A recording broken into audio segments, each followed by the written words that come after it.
On the edges of the empire, Roman soldiers march off to defend the frontier villages from attack. A young boy named Stilicho proudly watches his father among them.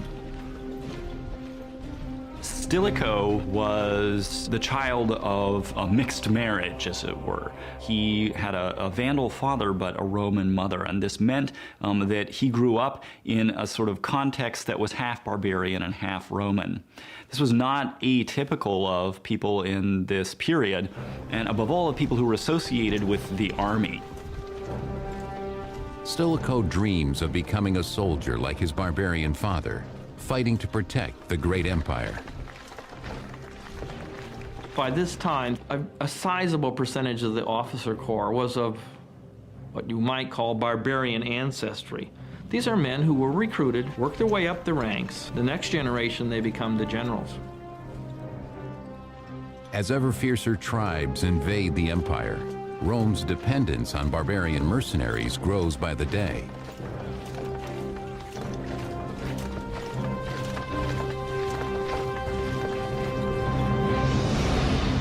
Under pressure to protect its expansive frontiers, the empire divides in two.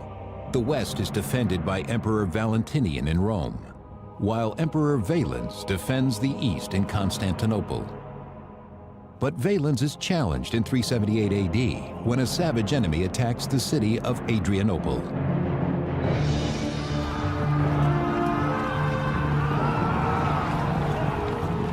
They are the Goths, and what they want is Roman land. They intend to destroy the Roman forces with muscle, steel, and fire, knowing the heavily armored Romans will quickly feel the heat as the battlefield burns. The Goths were far more numerous, and they had a lot to fight for. They'd been badly treated by the Romans, they'd been sold into slavery, they really had nothing to lose. During the Battle of Adrianople, Emperor Valens' soldiers are no match for the savage and relentless barbarian warriors. They attack, and everybody is pushed to the right. The Romans always edge to the right anyway, because you want to keep that right shoulder under the shield of the guy next to you. Now this is accelerated. Everybody compacts around the emperor because he's on the far right, the point of honor, and his men won't move. So we have this acceleration, this compactor process. The Goths come out of this circular deployment and surround the Romans and cut them down. The Emperor Valens himself falls on the battlefield, forced to fight for his life. It is a fight he quickly loses, sending his shocked soldiers into panicked retreat. When an ancient army breaks, mass slaughter always ensues. What made Adrianople even worse was that the Roman army was partly surrounded, and not everybody could run, so that in their haste to get away, Roman soldiers ended up killing one another, trampling on one another, and suffocating to death, simply in the vast confusion. 2/3 of the Roman army is lost. The late Roman historian, Ammianus Marcellinus, describes the carnage. Arrows whirling death from every side always found their mark with fatal effect, since they could not be seen beforehand or guarded against. The Battle of Adrianople is a turning point in Roman history. It's a turning point from which the empire cannot return. The army is largely gone, and there's no way of getting it back except to use the barbarians themselves.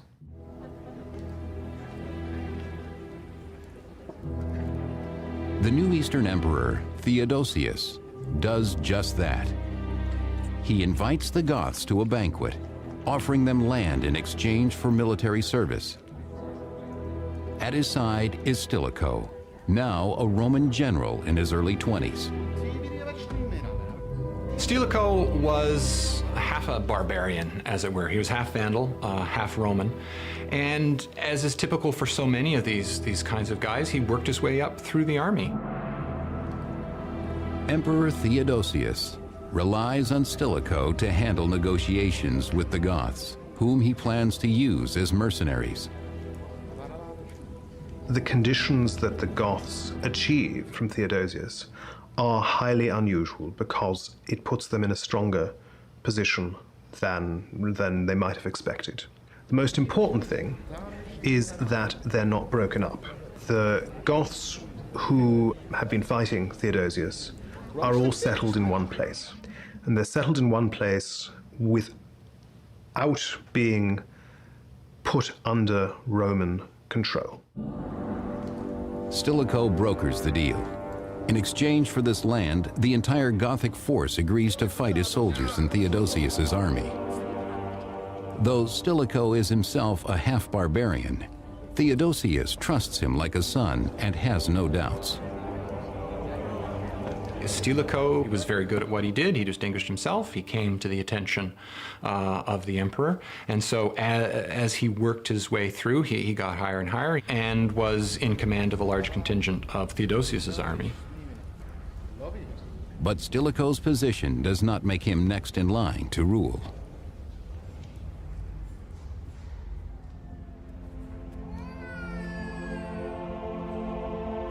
That honor falls on the emperor's biological sons, Arcadius and Honorius, who is born in Constantinople in 384 AD. Yet Stilicho enjoys a royal connection as well. Stilicho was actually closely related to the Emperor Theodosius. He had clearly been selected from among the many barbarian or semi-barbarian generals as a future leader. So much so that the Emperor Theodosius had married Stilicho to his own niece, and this marriage was a strong point in cementing Stilicho's relationship with the imperial house throughout the course of his life. Though chosen by the emperor to lead, Stilicho's power will always be limited. As a barbarian or a half-barbarian, there was no way he was going to be emperor. That was it. Nonetheless, Emperor Theodosius knows he can rely on his most trusted general to help manage the Eastern Empire's biggest problem, the Goths.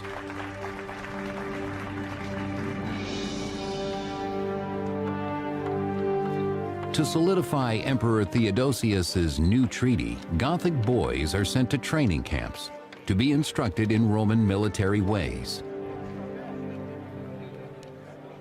What is clear is that they weren't fully Roman subjects, but that they were obliged to serve the Roman army when the Roman emperor called on them to do so. As Theodosius's right-hand man, Stilicho ensures the young Goths are well-trained and loyal. There is one whose natural talent catches Stilicho's attention, the boy Alaric. Alaric had probably been born inside the empire, and he'd probably been raised inside the empire with full awareness of what a Roman military career was like. Taking Alaric under his wing, Stilicho cannot begin to imagine how their fates will be intertwined.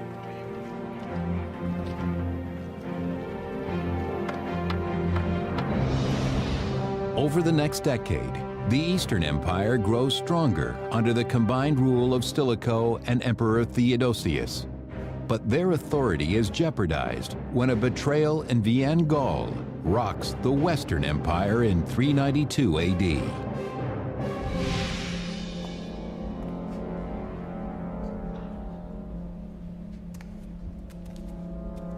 While sleeping in his palace, the Western Emperor Valentinian II is murdered by his barbarian guardian Arbogast, who then disguises the death as a suicide.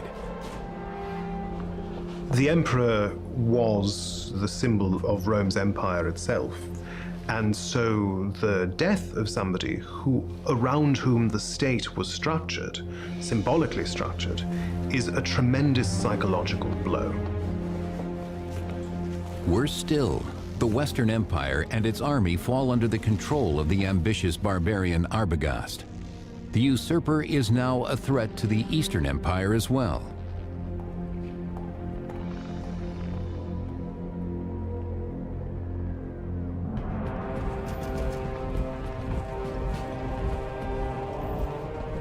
Without delay, the Eastern Emperor Theodosius leads his army westward to confront the usurper.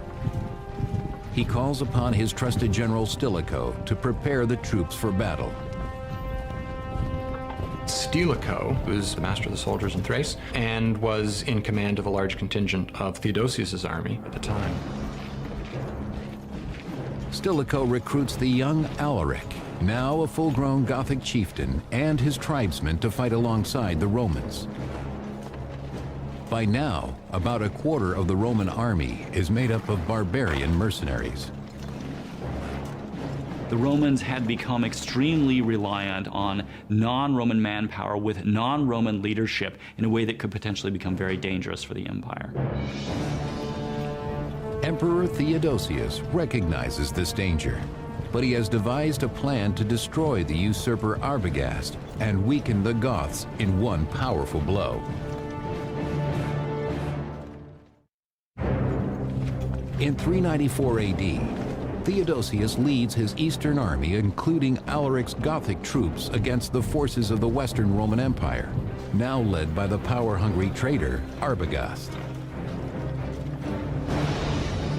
The battle takes place in 394 AD at the river Frigidus in modern-day Slovenia.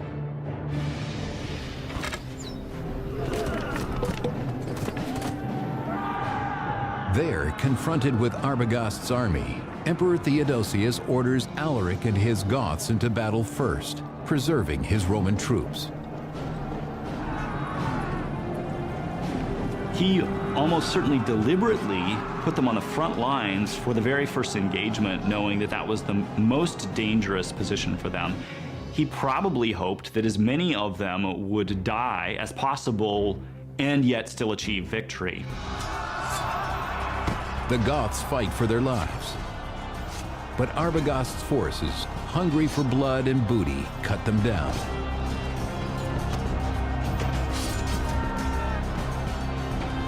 Just as defeat seems imminent, a fluke of the weather changes everything.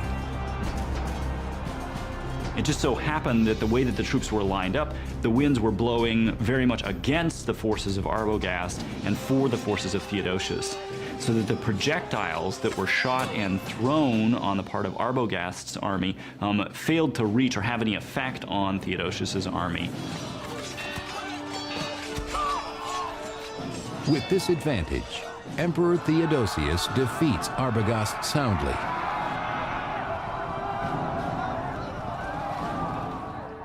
But in the process, he has made a dangerous new enemy. As Alaric searches the bodies of the fallen Goths for survivors, Theodosius's betrayal cuts deep. When the Goths were put on the front lines and used as cannon fodder or missile fodder for the troops of Arbogast, Alaric must have been furious. Never again will Alaric allow his people to be mere casualties of Roman glory.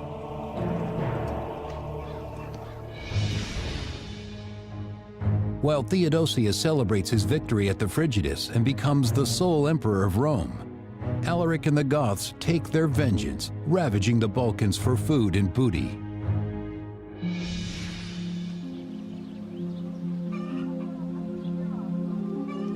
There, Roman farmers, unarmed and vulnerable, are completely unprepared for the wrath of the Goths. Their harvest is exactly what Alaric needs. Alaric has nothing now to draw upon to support his people. He does not have access to local taxes. He does not have access to granaries. That means he can't feed his people. Alaric is now determined to feed his people with Roman grain, and the local Roman garrison can do little to stop him.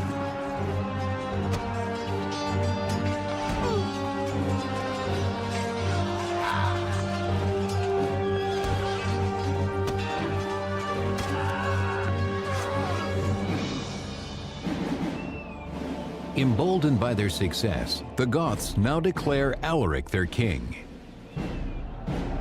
With Alaric, they become the first barbarian people to create a kingdom inside the empire. Alaric is very important because what he does is really forge the Goths as a single political unit and really create from a band of soldiers a people. Alaric's Gothic kingdom is unchallenged for now, as the empire faces other, more critical upheavals.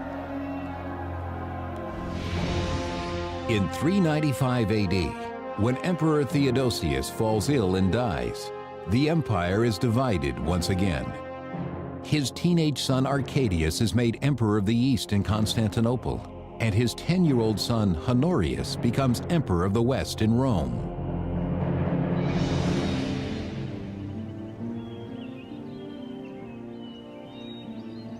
Theodosius's loyal general Stilicho is not forgotten. He becomes the boy emperor Honorius's protector and teacher. After Theodosius fell ill, it was Stilicho that he turned to. For whatever reason, he says to Stilicho, according to one version or the other, that he wants him to be the regent of Honorius.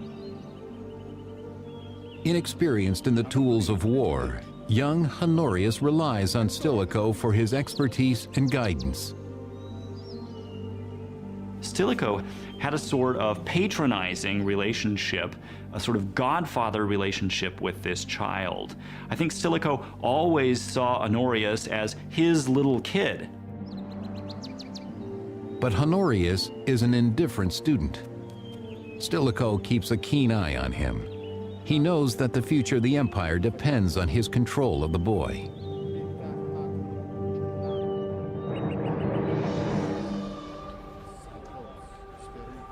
In 397 AD, Stilicho secures his hold on Honorius by marrying the young emperor to his daughter. What he was really interested in is having his grandson be emperor, because he married his first daughter, Maria, to Honorius. So clearly he wanted Honorius's son and his grandson to be emperor. So that would be the only possible way that he could have direct familial influence over the next emperor. The wedding guests are scandalized at the joining of the royal bloodlines with a barbarian. But Stilicho is oblivious to their anger, seeing himself as Roman to the core.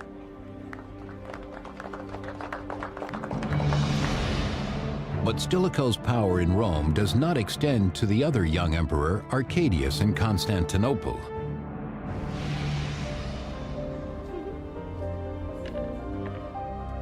There, the 19-year-old Arcadius enjoys the amusements of the imperial bedchamber, leaving important matters of state to his advisors. Well, the fact that Theodosius, had he been alive to see his sons try to operate without his presence, would have been greatly disappointed. Of that, there can be no doubt. Shockingly, Arcadius grants the honor of consulship to his chief of staff, the eunuch Eutropius. A eunuch as a consul is like having a porn star elected as president of the United States. This is just so far beyond the pale that people just can't believe it. A eunuch as consul is monstrous. But what makes him truly hated in Constantinople are Eutropius's plans to negotiate with the barbarian Goths.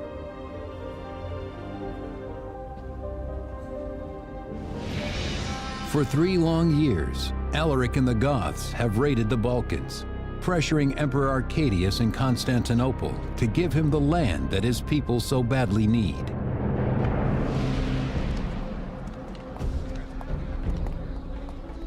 Finally, in 397 AD, Emperor Arcadius invites Alaric to Constantinople at the urging of Eutropius. Indifferent to politics, the emperor leaves the negotiations to the eunuch. Eutropius executed an agreement between the Eastern Court and Alaric. And Alaric, this Gothic leader, certainly saw in that a tremendous advantage, particularly the advantage of being able to gain supplies and potentially land from the Eastern Court. In return, Alaric promises the Goths will once again fight for the Eastern Empire. But this deal leaves the people outraged. The Goths had regularly confronted the Romans in battle and actually defeated the Romans in battle. The Romans, therefore, had a huge amount of not so carefully disguised distaste for the Goths. Poisoned with hatred for their one-time enemies, the angry people will not be satisfied until the streets of Constantinople flow with Gothic blood.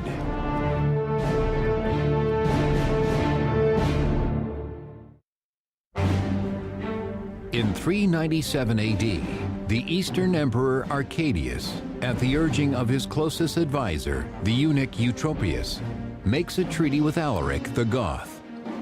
But anti-barbarian prejudice spreads like poison throughout the city.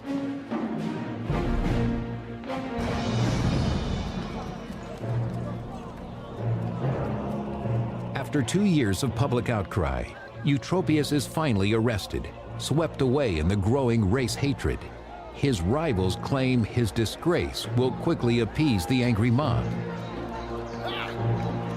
The problem that arose, of course, was that his power made him unpopular, and he had a great many rivals for control of the imperial court. And one of the things they exploited was his willingness to negotiate with barbarians and with the Goths. Eutropius is sent into exile and later executed. But his sacrifice does not quell the anti-barbarian fervor of the people, who rise up and massacre every last Goth in the city. It's very difficult in any period to put your finger on the roots of ethnic tension. It's clear enough that the Romans resented barbarians who were invading their territory. But Roman feelings against barbarians went much deeper than that. There was a sort of visceral dislike of anything that smacked of barbarism. Such violence against his people sends an undeniable message to Alaric that a treaty with the East is impossible. The hatred is too deep.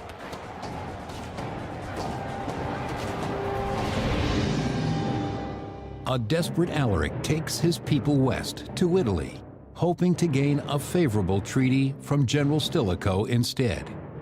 But soon a terrible new force threatens both the Goths and Rome: the Huns.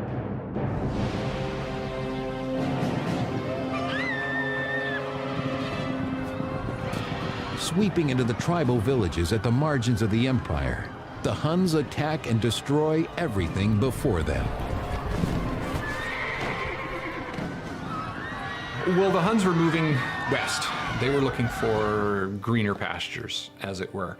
And they're forcing the various Germanic tribes, the nomadic tribes, the settled tribes, to move out of their way. The Huns are nasty, they're ruthless, and no one wants to be near them. But to all intents and purposes, they're forcing the others ahead of them like a bow wave in front of a boat, and people are trying to get out of the way.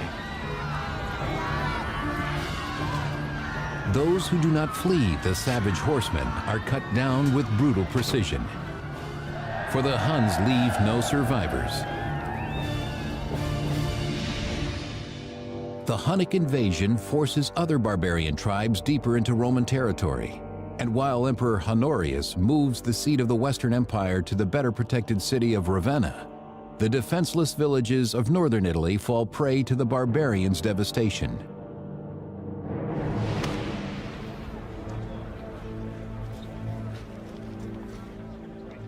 The dwindling Roman forces are overwhelmed. In the Italian field hospitals, General Stilicho watches the numbers of fallen soldiers grow daily, depleting an already sparse army. And I think that's one of the main problems that Stilicho faces. He just doesn't have a proper standing army. And it then becomes the major problem of the West. Throughout the 5th century, there isn't a standing army. Something happens, you gotta run around, pay guys, gather sort of whatever mercenaries and whatnot you can, and get off to the battlefield as quickly as you can. With each soldier he loses, Stilicho grows more desperate. In order to defend Italy, he needed more troops.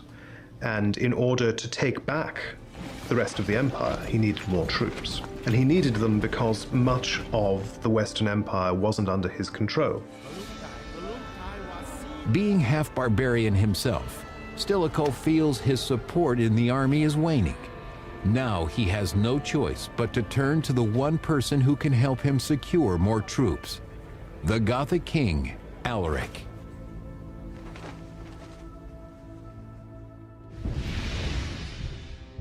In 406 AD, Stilicho travels to Alaric's camp in Illyricum, modern-day Serbia, offering a deal.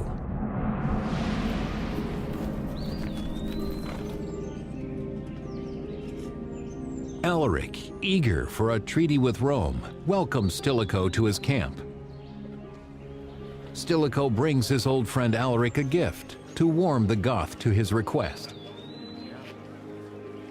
Stilicho desperately needed troops. There simply weren't enough Roman troops in Italy to go around. And the only reservoir of manpower was Alaric and his Goths. Stilicho also offers Alaric the position he's always wanted. In 404, he wants Alaric to be given a Roman command, and he's given a Roman command so that Stilicho can then use him as an army to capture Illyricum, so that he can then use that as a launching pad. Stilicho desperately needs Illyricum, a recruiting ground for soldiers that now belongs to the Eastern Empire.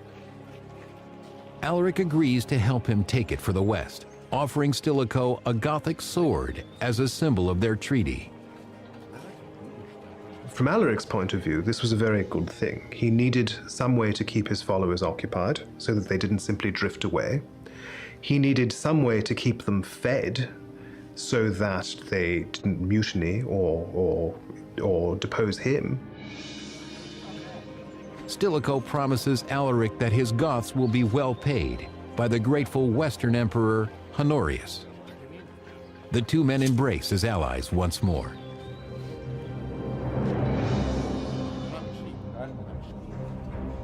But years go by, and Honorius's court is unwilling to make good on Stilicho's promise to Alaric. Stilicho finds he has lost influence over the young emperor. By now, Honorius is a full adult, doesn't need a guardian anymore. Stilicho's position versus Honorius's court, the inner circle, that is a very difficult one, because as Honorius grew into adulthood, his court distances him, Honorius, from Stilicho's influence. Feeding the emperor anti-barbarian propaganda, these advisors have delayed Stilicho's plan to work with the Goths for years. The Goths now demand to be paid for their service as promised. Stilicho needs to come to the Roman Senate, and he needs to ask that the senators themselves produce 4,000 pounds of gold in order to pay off the Goths for this. He has to do so in many ways over the protests of Honorius, so it's very clear that the two of them are beginning to part ways at this point. But Stilicho warns Honorius that if Alaric is not paid, the Goths will revolt, an event the emperor may not survive. Honorius at first agrees to this, but then his personnel official, who's named Olympius, believes that Stilicho is trying to do this so that Stilicho himself can set up his son, Eucharius, on the Eastern throne. Scared and confused, Honorius believes Olympius's claims, making a decision that will spell disaster for both Stilicho and the Western Empire.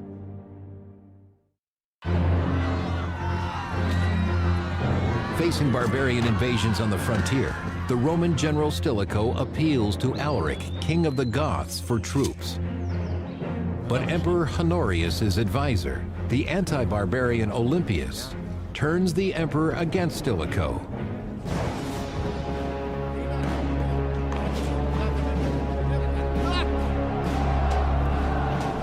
Olympius and his like-minded officers incite the army to revolt against the half-barbarian general Stilicho.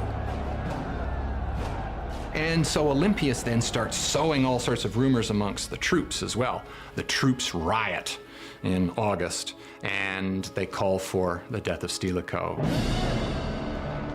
Swayed by Olympius' slander, Emperor Honorius responds by issuing a decree against Stilicho.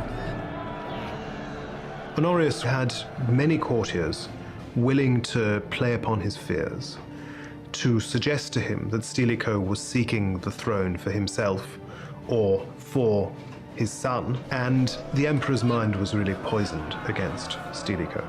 Stilicho is himself declared a public enemy, and many of his supporters are massacred in cities throughout Italy.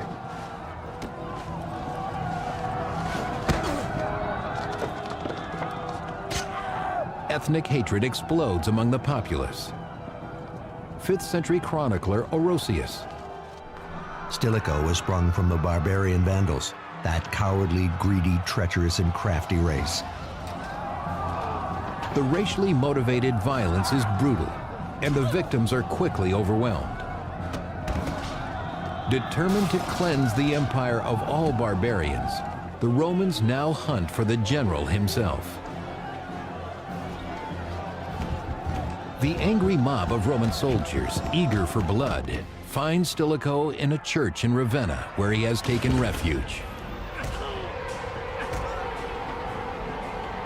Stilicho flees to a church and tries to escape the decree, knowing full well it will mean his death. But he's given strong assurances that he's only to be arrested and not to be executed. Despite his misgivings, Stilicho decides to give himself up willingly. He was in a position to seize the state for himself, had he wanted to. But he remained a loyal servant of the ruling family his whole life. Even at the end, when he was betrayed by the master he had served his whole life, he refused to rise up and resist. And it certainly spared Italy a civil war. Outside the church, among the angry mob, Stilicho finds Olympius waiting for him. Instantly, a second decree arrives ordering Stilicho's death. His attendants and bodyguards threaten that they will attack those who have been sent to arrest Stilicho, but Stilicho, in very noble fashion, agrees to allow himself to be killed so as not to stir up further trouble. Stilicho is stripped of the symbols that mark him as a Roman general. Stilicho himself is something of a tragic figure. He could quite easily have rebelled when he faced this hostility from his emperor, but instead, he surrendered, left the church where he had taken sanctuary, and went quietly to execution. The great barbarian general is felled, as those he sought to protect cheer on. His death excites the crowd, who are no longer satisfied by symbolic gestures.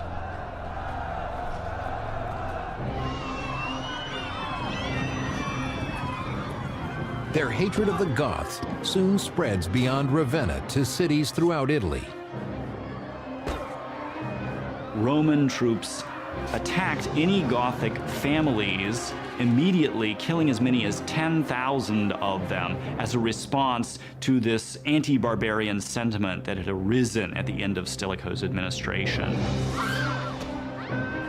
6th century historian Zosimus describes the massacre that occurs in the Italian cities in 408 AD. The soldiers fell upon the barbarian women and children in each city, and as if at a predetermined signal, destroyed them and plundered their property. Naturally, those Goths who remained alive and who escaped this massacre were no longer willing to associate themselves with the Romans, and they had an easy and quick place to turn: Alaric's army. 30,000 Goths instantly switched allegiance and joined Alaric. But with Stilicho's death, their treaty with Rome and the money and land it promised them vanish. Alaric and his now powerful army move towards Rome to pressure Emperor Honorius to give them what they want.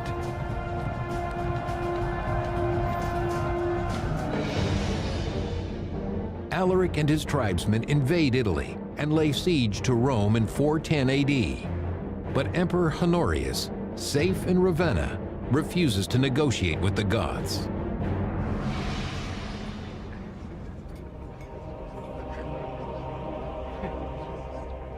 Honorius and his advisor Olympius care little for the people of Rome. So what little by little happens is Alaric's trying to do anything to get Honorius's government to sit across the table from him and talk shop. I mean, we're talking, what's going on here? We're destroying Italy. All I want's a command, some place to take that command, and the court won't talk to him. But the Roman senators insist that Alaric's demands must be met or the city will fall. They're negotiating a ransom, in essence, for their city. And what they agree to pay seems like a lot. It's many thousands of pounds of gold. Humoring the senators, Honorius agrees, sending Alaric word of a possible treaty. Come to Ravenna and we'll come to terms.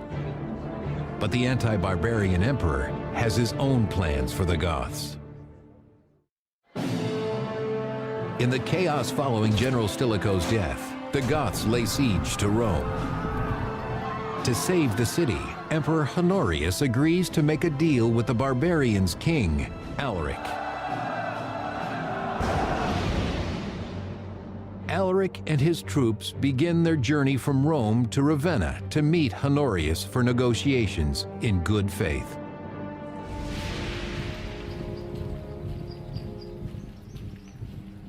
But along the way, Alaric is ambushed by a group of mercenaries working for the emperor.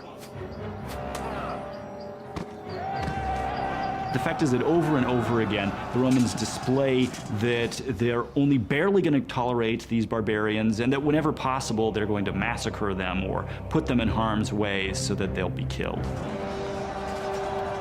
As his men are cut down around him, Alaric knows he has been deceived by the Roman Empire once again. That's a good story of betrayal, of a lack of honor on the part of the court of Honorius. Alaric is a very honorable man who's dishonored by both courts. And one could go on. Alaric is done with peaceful negotiations. He orders his men back to Rome, bent on destruction.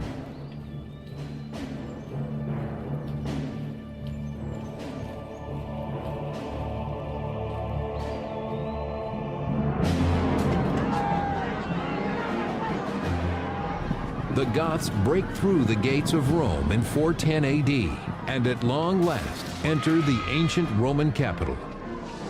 For the first time in 800 years, the great city is sacked. It's important to realize that Alaric didn't want to sack Rome, and he did not want his army to sack the city. It was a decision made out of frustration at the fact that really 2 years' worth of negotiation had failed to get him anything that he wanted. And in the end, he saw no other way forward but to allow his army to sack Rome. Unlike the Romans, who so recently slaughtered thousands of Goth women and children, Alaric orders his soldiers to show restraint.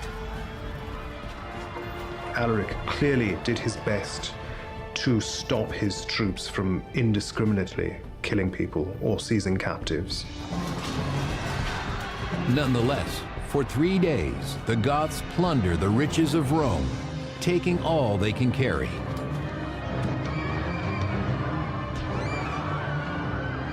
The sack of Rome would have been devastating in terms of the amount of treasure and money that was taken away from the city.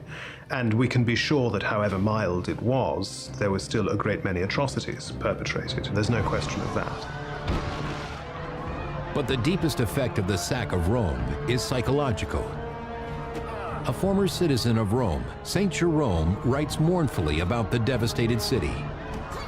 My voice sticks in my throat, and as I dictate, sobs choke my speech. The city which had conquered the whole world was itself conquered.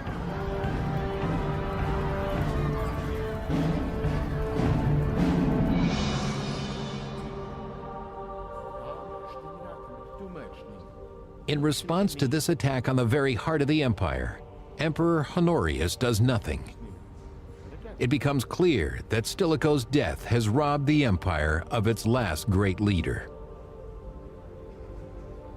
Honorius is, in a sense, a captive courtier figurehead, alone in his palace, surrounded by courtiers, with no real sense of what's going on in the world, or anything else, for that matter.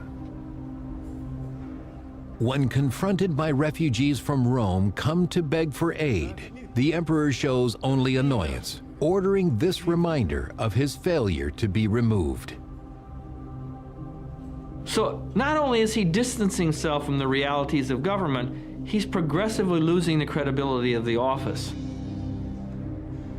Many Romans lose faith in the emperor's ability to defend its people from their barbarian enemies.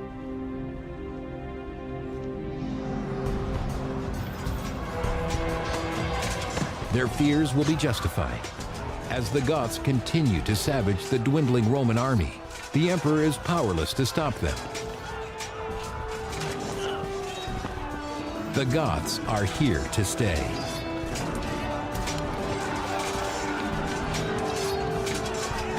The Gothic kingdom that grows out of Alaric's following is the first real successor to Rome in the West. It's the first part of Roman territory to fall away, and it's the first of many. Over the next 40 years, barbarian tribes will continue to pour across the vulnerable borders of the empire, taking large regions of Roman land.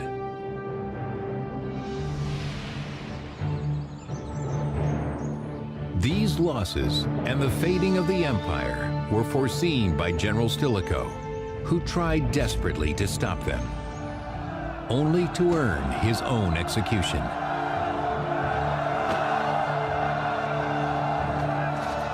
Stilicho's tragic downfall foreshadows the terrible and irreversible fate of the empire itself.